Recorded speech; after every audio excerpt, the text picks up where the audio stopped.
querendo usar na minha palestra, que é assim, nós programadores somos pedreiros. Sim, exato. Porque é o seguinte, quando você tá lá no teu trabalho, é porque pedreiro, às vezes o cara fala, não, você tá me desmerecendo. Não, olha só.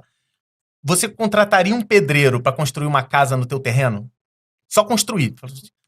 Ó, comprei aquele monte de tijolo aí, constrói uma casa aí pra mim.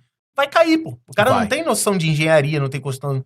Só que o arquiteto, o engenheiro, ele também não vai pegar o tijolo e montar pra você. Exato. Então você contrata o tech lead, ele sabe, ele vai montar toda a estrutura do negócio, e nós somos pedreiros no sentido de, tu pega a tua task, cumpriu a tua task, você botou um tijolinho.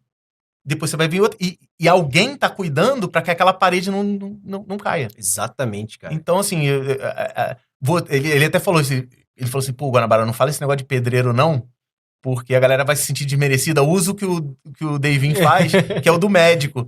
Falei, pô, mas acho que o do pedreiro choca mais. Não, né? pedreiro